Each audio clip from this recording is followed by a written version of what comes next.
Greetings all and welcome to my channel and thanks for watching this video. For many, painting miniatures, especially large armies, can be a really tedious job, especially for those who are more into gaming instead of painting, but still wants that their army looks cool on the battlefield. It can give a lot of anxiety to start painting vast amount of miniatures. So any tips and pointers on how to do it fast and effectively are always welcome, and here's my take on that. On this video you will see how I paint one Clanrat model from Skaven army using only contrast colors, really fastly and really efficiently into a really good tabletop quality. I will also take it few steps further to show how easy it's just to add some more detail to the model itself. Always when using contrast paints, don't use your best brush because they will be ruined by the paint. But without further delay, here's the video. I hope you enjoy it, and please leave me feedback on what different models would you like to see me paint with contrasts on the future episodes. So I started off with my Clanrat model and first removing some mold lines. There weren't too many left. I actually did assemble this one before already, so I have gotten rid of most of them. After that I removed the shield from the sprue. I decided the circular one. There was different models, but I decided for this SAT one.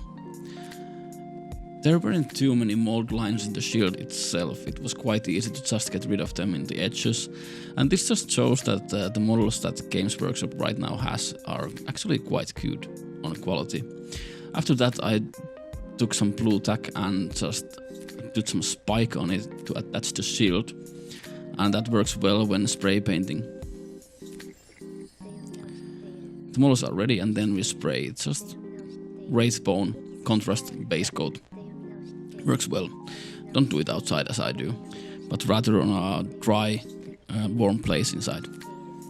Here I just compare the model with my earlier paintings and builds with the Skaven Clanrats, just to see that I remember the things correctly that I'm going to do, and still I do things a bit differently.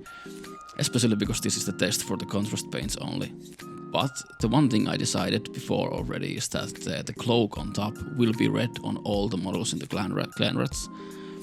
But the clothes beneath can change and vary in color. But for this one I actually did decide to go with the black, the same one as the previous model. The reason is that the front piece that's hanging, I think it looks best as a black and makes sense more as a black one. But some other might have different colors, and the one that I have there on the background actually has green clothes. But first we start with the skin. I like to go, if I go with the contrast, I go from bottom layer to up. So the ones that are in the deep recesses and deeper parts I will do first. And this one is the flesh parts. We do it with Gulliman flesh. And I tend to go on all the places, even on the fur, which will be darker later on. But there is a reason for it. And as for the tail, I go there only on halfway the tail, because I will be painting the rest with Magus purple, and that will blend quite nicely with the Gulliman's flesh. With contrast paints, just remember to put quite a lot of paint, because you can always just control it and direct it in different places. If you have too much in some places, you can just take it from there and put to other places that's more needed on it. And just also that you have a lot of it ensures that it goes and flows correctly in the model. Also, don't worry too much about going to places that you don't really have to paint with Gulliman flesh or painting over wrong areas, because you can always go back with wraith bone before you go for the next color and just tidy things up. And that's actually what I'm going to do later on. So just chill out, paint, have fun, and don't be too stressed out about painting over wrong places, so to speak.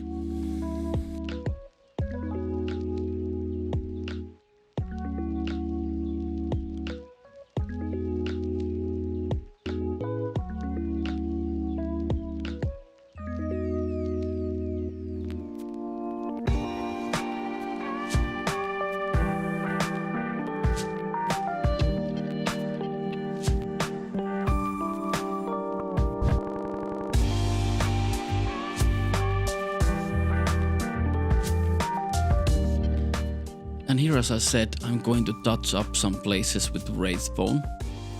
Just water it down a bit, and the places where you paint over wrong areas, just fix them with the Wraith Bone or the base color that you use to prime, and that's it. It's a really easy step to do, and you can do it every time you need to. If you paint over certain areas, like with every color, just tidy things up and start doing the next color. Really easy to do.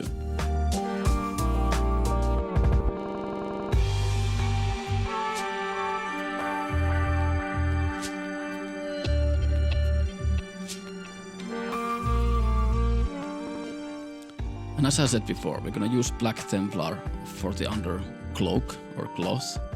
And again with the contrast color, remember to use a lot of it, because if you use too little, it doesn't really behave as it should be. But when you use it enough, it flows correctly to the recesses and leaves some higher points to show some brighter colors or brighter tone of the certain color. And it really just starts looking really amazing instantly. So just, again, fill your brush, the tip of your brush, and start painting and have fun. Also, one thing I like to mention here is that the point of this video is that we do tabletop quality, like good tabletop quality. So what that means is that you don't have to paint all the small bits underneath all things. It's just, think about the gamers and yourself are watching the models. You're watching it from above, about maybe 45 degrees angle, and also about maybe 1 meter away. So you don't really have to paint all the little things under there that ain't gonna show anyway. And if someone wants to check it out closer, you can always say that it's for the tabletop, it's not for display quality. So just, I know many of you, myself included, battle with the fact that you want to do everything as neatly as you can and just detail everything as in high detail as you can. But remember that if you just do this for gaming, not for any competition or display, you save a lot of time and nerves by just doing only the places where it really shows in the tabletop. And that really spares a lot of time for you. This took a while for me to learn and to actually start implementing in my painting, but I'm trying to do it now, especially when I'm painting Skavens, which are so vast in numbers that it's really it's really daunting to do all of them in a high quality, especially that I'm not doing them for anything else than painting and playing with them. So my tip is to just think about where you're gonna use those models. If you're gonna use them in the tabletop, you just want to use them and look cool in there, keep yourself in realistic standards and quality expectations. Like, you don't have to have everything painted exactly correctly, because it's not gonna show in the tabletop. So hopefully that gives you some kind of advice on how to save nerves, because I didn't do that in the beginning, and that was really tempting and daunting with the Imperial Guard, which was my first army.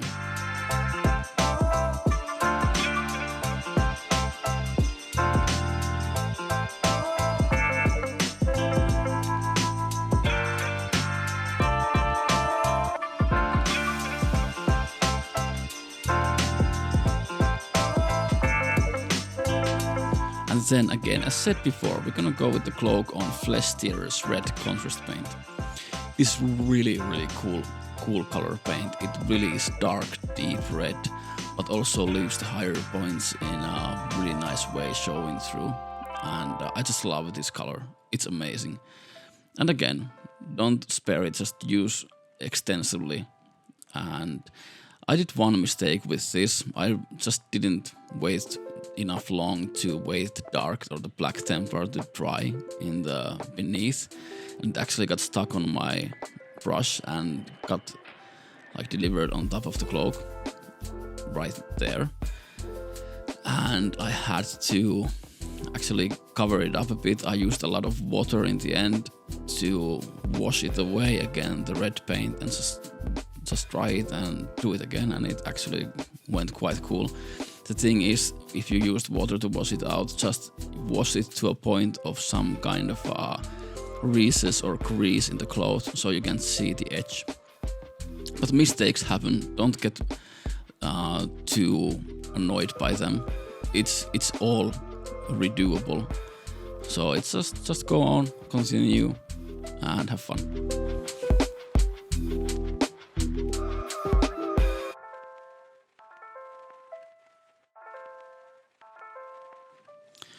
Then for the wooden parts of the weapon, I used wood, which is a really cool kind of like a dark oak or something like that.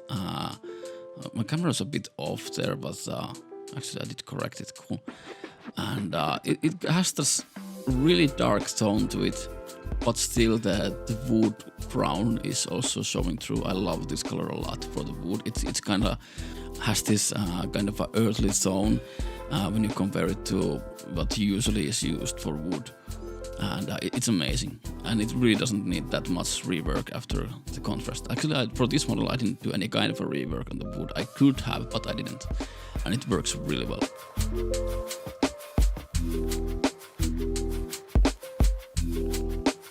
And of course I used the same color for the shield as well.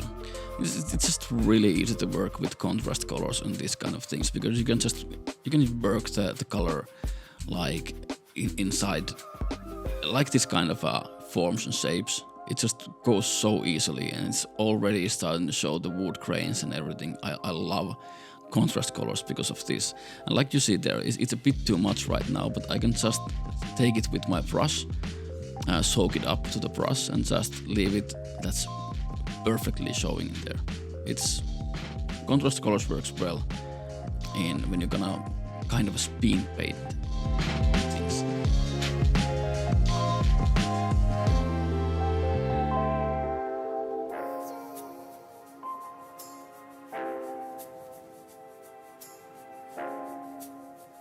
And then for the wrappings on the legs, I use the skeleton horde. It works really well with that kind of wrappings or paper or of course bone. It's amazing color. It's quite close to the Gulliman's flesh, but there's still that more yellowy tone, earthly yellowy greenish tone, and it's just already straight from the bottle. It looks amazing. Works really well. Works really well for like skeletons and mummies as well.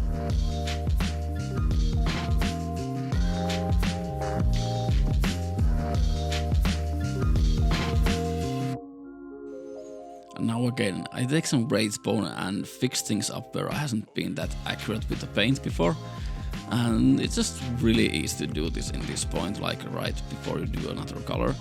And as you can see, there's quite a lot of black in the tail, and I think there was also some in the part of the mace, the metal part of the mace, and it's just really easy step to go through right now. And as you can see, I actually do some blending already in here with the wraith bone. Like I did use the Gulliman flesh to go halfway to the tail, but right now I use the wraith bone to just like a bit blend and lose the sharp line with the Gulliman flesh when I used Magus purple, so it just flows easier and the transition is a lot more smoother.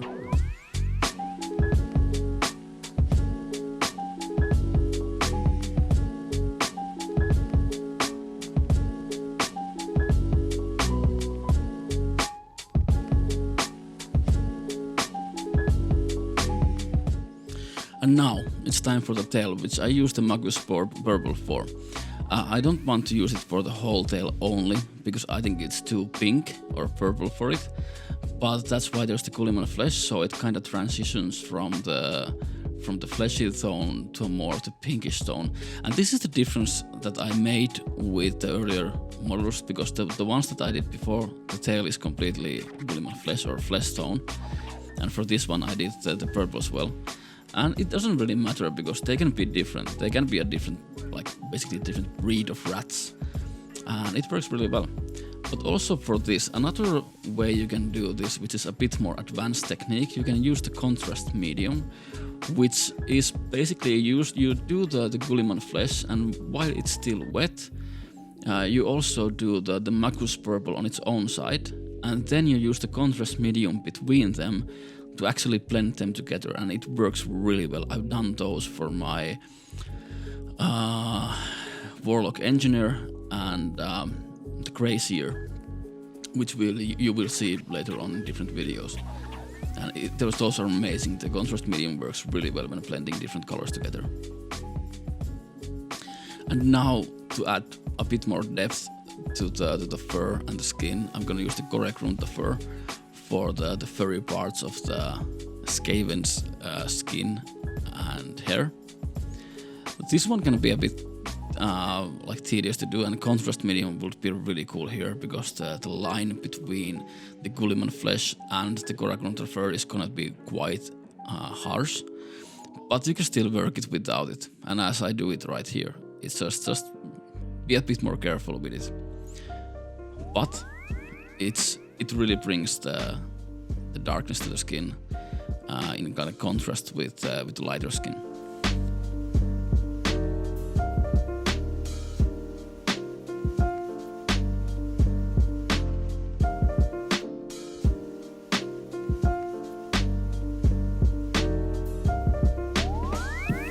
And now, the Basilicanum Grey. For these models, the Skaven, I've decided to go with non-metallic method, so not gonna use any metallic colors. Instead, I use the Basilicanum Grey for the metals, and for the bronze, copper, that kind of things, I used the Agaros Dunes. Here I just tidy things up for the shield as well with the Basilicanum Grey. And after this, I use the Koregrunta fur for the leather parts of the belt, for example. And we're really getting close to finishing the model with only using the contrast paints.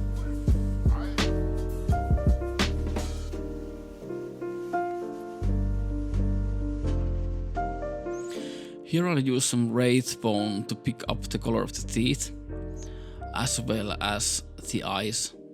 And maybe some other points. I think it was only the teeth and the eyes to also get the nose as well. But to be able to use the other contrast colors for those, because they have been painted over with previous colors.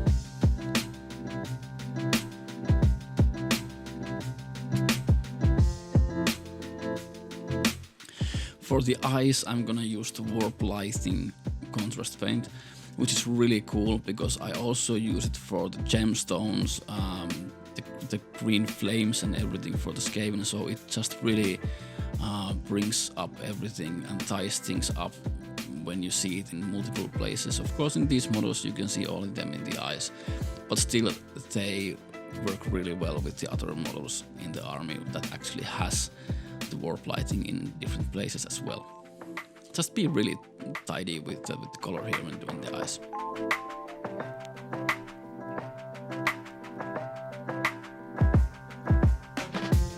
Now, when pretty much everything has been painted, I'm going to use some glue to glue the shield for the model. I wouldn't be doing this in this phase yet normally, because I would be using the layering techniques to do different things for the model still. But for this example, I'm gonna glue it already at this moment. It's gonna be a bit different and a bit harder to paint beneath and all that when I'm gonna do the more detailed version of this. But still, this is tabletop quality, so you don't have to do all those so neatly because they won't be showing unless you start really looking at them in your hand.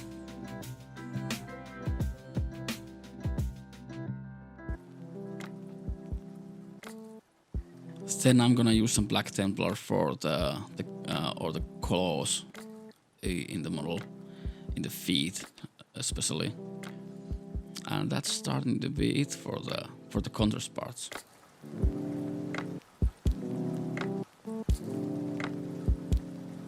Then to the base. For the base, I usually do Steel Legion wrap for almost all of my models and armies. I like to use the Steel Legion wrap for the rim. I do that for everything I have. I like the color for it, and it's quite close to the ones that the Games Workshop also uses when they display their models. And I think it's quite cool color beneath all the texture paint and all that when you do the basing, because if something is showing through, it's showing the Steel Legion drap, and it really works as a ground color well. So just take some Steel Legion drap, hopefully it's your wet palette, hopefully you have one, and just put some water in it, mix it with water, and do one layer. This is actually a quite thick layer that I do here. I usually do a bit more thin down layer of it. But anyway, do multiple layers so you get more smoother results for the rim. And don't worry about not covering everything with the first pass. But here we go. The model without basing though, but the model with only using contrast paints, nothing else except for the base. And I think it looks really cool. Like also like this close up, it looks good. But especially on a tabletop quality, it's more than enough. So this shows the strength of and the power of contrast paints. It's really quick and easy to paint to a good quality. But then, what I do after this for my own models in tabletop, I start layering. And this is the process of me doing right that. I use some more reds to get some higher details out with layering. I do some grays, lighter grays for the cloak. Also for the skin, I do some more lighter skin tones. I do a wash on top of them. Also the eyes, I give some with white, some glare to the eye. Some milder gray for the metals. And actually, as you can see after this, when I've done all that, it's not even that big of a difference that I could do with only contrast paints. So it's really effective to use only them. But you can always step up your game. And this isn't really my high end quality that I can do. It's just what I do for my models that I use only to play with. So have fun. I'm gonna speed up the whole process of me doing a bit layering. And for this moment actually, I think it would be cool to say a bit of a fluff story from Behram Gundarsson, the dwarf Skaven Slayer. What he said about the Skaven and the Clanrats. They come in a swarm, and they come in the dark, and they are upon you before you even know it. I've seen towns left empty with not a single bit of shale shaken from the rooftops, not a spear lifted from the wall. And who they didn't kidnap for their mines they eat, so there's nothing left but a few splotches of blood and that unholy smell to say anything happened at all. It's unnatural and damn disturbing, a whole town of godly folk just vanished without a trace. Behram Gundarsson, the dwarf Skaven Slayer. And then to go a bit on how they are portrayed in the Warhammer Fantasy fandom wiki. It says that the Clanrats are slightly smaller than man-sized, standing 4 to 5 feet high. They range between lithe and scrawny and are possessed of a constant energy, most commonly seen in a nervous twitching of their hairless, worm-like tails. A single Clanrat is not a fearsome opponent. A lone warrior will lack any degree of discipline or determination and is likely to skulk in the shadows. Afraid to go forward, too cautious to go backwards, and terrified to even stand its own ground for more than a moment without fleeing. Unless driven by black hunger, a single Clanrat will only attack something that is visibly weakened or crippled, preferring even then to attack unseen from behind. The Clanrats in a Age of Sigmar game, tabletop game, are basically kind of like the backbone of the army. They come in vast numbers. They're really frightening and really efficient, especially if they are led by a leader who can boost their morality in the field. They can do an enormous amount of damage because of their numbers and because of their, I think, cool weapons as well. So I hope that you can see them in the battle when we play in the future.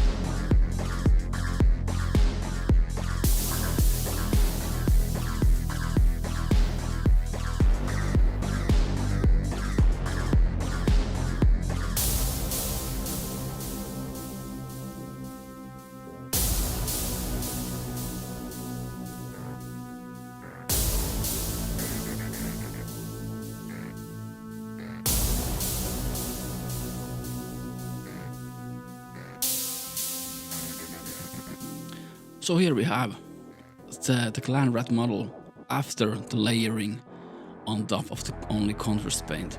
As you can see, the difference isn't even that big. It's just some small things here and there. Of course you can do a lot more, but again we are talking about tabletop quality.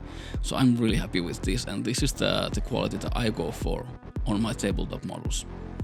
But after this, what we have to do is the basing. And for the base I use the Sterland mud. I just use my sculpting tool to spread it not evenly, but in anywhere in the base, trying to get also the deepest recesses and all those places, and just intentionally leave it a bit uneven so it represents better the ground shape of the mud.